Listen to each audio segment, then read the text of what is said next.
What's good, everybody? Old Pop is here, and we got more Shadowlands content coming your way.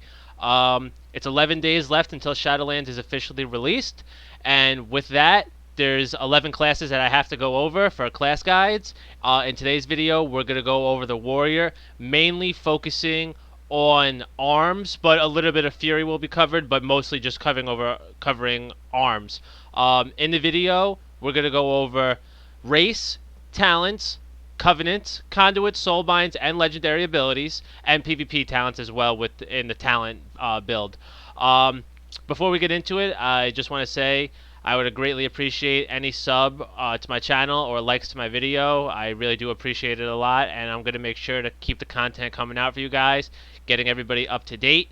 And now that being said, we could jump into the talent builds now.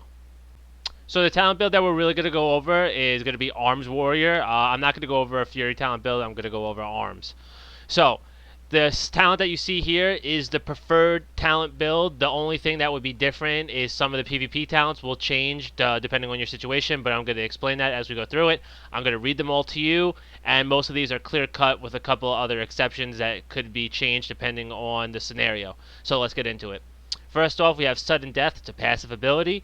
Your attacks have a chance to make your next execute cost no rage, be usable on any target regardless of their health, and deal damage as if you spent 40 rage. This is huge. Execute obviously is one of the hardest hitting moves. If you're able to do it on a target that's not even at the percentage health that they need to be at, this is huge extra damage for you, which is also just great for Arena in general.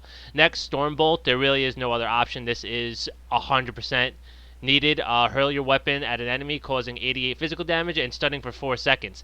You have a 4-second stun every 30 seconds. Think about that. It's definitely a great CC, and there's no better option. Next, we have Massacre. Execute is now usable on targets below 35% health. So, if this isn't proccing, then you still have the option to use it on 35% health, which is much greater than 20% health, which is an extra, it's just a great thing to have. Next, this is a clear-cut choice, defensive stance, a defensive combat state that reduces all damage you take by 20% and all damage you deal by 10%. Obviously, you're trading off damage dealing for reduced damage, but it's definitely good to have depending on the scenario for you to be able to switch to it. Next, Warbreaker. This replaces your Colossal Smash. Smash the ground and shatter the armor of all enemies within 8 yards, dealing 979 physical damage and increasing damage you deal to them by 30% for 10 seconds. That's a huge increase. And by the way, I just wanted this to be said before I keep going. All these talents that I'm getting from are from pro warriors and skill caps. So if you want, you can fact check me and check into it yourself. Next up, we have Avatar. This is the clear-cut choice as well. This was also the choice in BFA.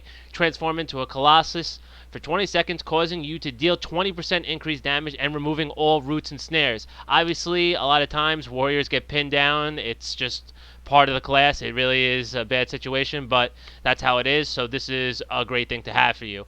And lastly, Dreadnought.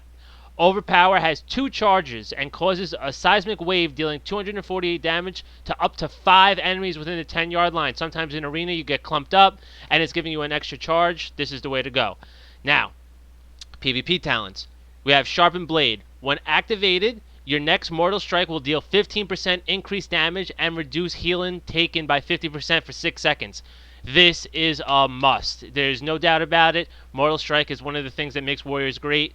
This is 100% needed. Next, we have Master and Commander. Cooldown of Rallying Cry reduced by 2 minutes and grants 15% additional health. The reason why this is crucial is because right now, Warriors have more utility than anybody. You'll use Rallying Cry a lot. It also is used in like scenarios when you're using Intervene and stuff like that. You could stack them. You could macro them together. It's a good thing to have. And then lastly, we have Storm of Destruction. Reduces the cooldown of Bladestorm by 33%, and Bladestorm now also applies mortal wounds to all targets you hit. So obviously now they're getting reduced healing, and you're getting increased damage from your Bladestorm. Now, I'm going to show you 2 other options. These are more situational, but they are really good. First up, we have Disarm.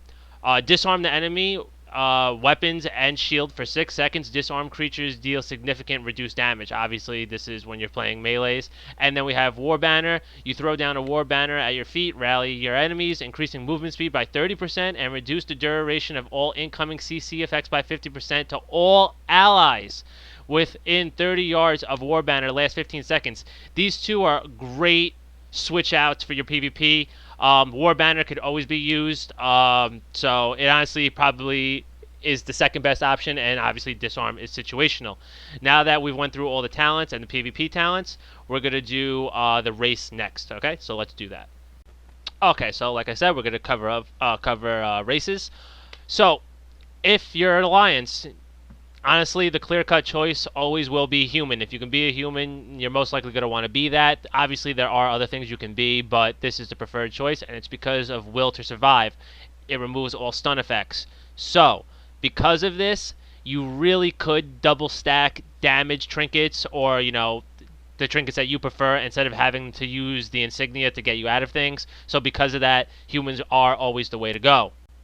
So, similar to human, if you can be orc, honestly, that's the way to go again, for two different reasons. One, getting Blood Fury, which increases your attack power by a little bit, or intellect, and the other reason, which is the real main reason, is hardiness, which the duration of stun effects is reduced by an additional 20%.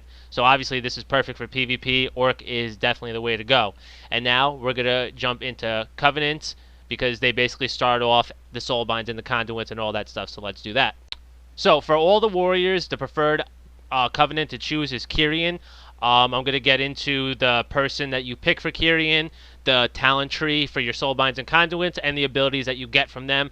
All this is, I've seen from multiple pro players that this is the preferred way to do it, and from Skill Capped. So now that you've seen the Covenant to choose, we're going to get into the talent tree and the abilities. So the clear-cut choice is Pelagos. You're definitely going to want him. This is the way the talent tree, I guess it's not a talent tree really, but the way it looks like one. It's your Conduit and Soulbind tree. Obviously, depending on the path you take, you get different abilities and different conduits. So this is the path that you're going to want to take, and I'm going to go over the moves now that you get through this path.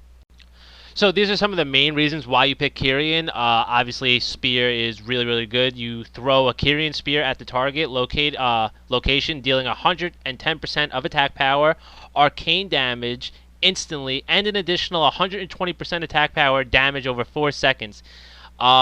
Reduce damage beyond 5 targets.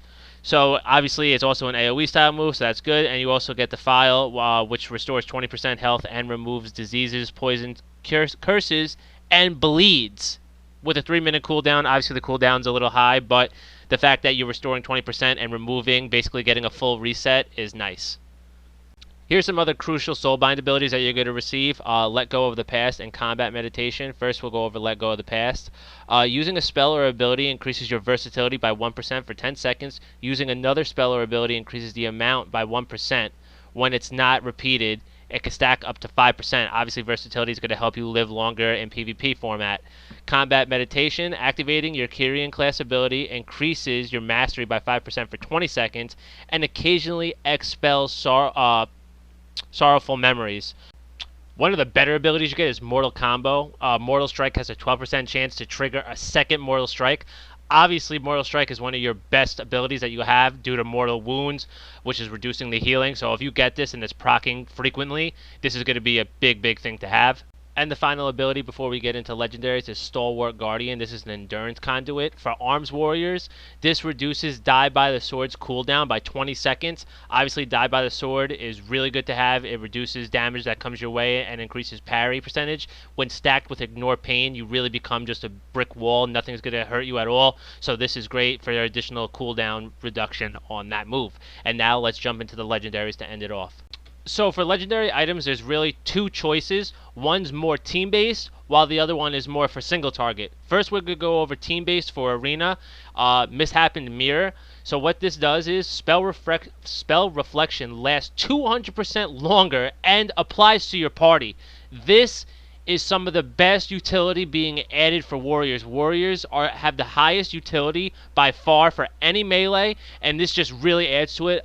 Spell Reflection was already good to begin with, but now applying it to team members and it lasts 200% longer, this is just an insane one to have, but this is more based for team. So now let's get into the single target one. For single targets, you're going to want Enduring Blow. Your Mortal Strike has a 15% chance to apply Colossus Smash effect to your target for 5 seconds. If you watched earlier when I went over the talents for Colossal Smash, obviously this is one of the things that you pick in your talent tree, so you definitely want this.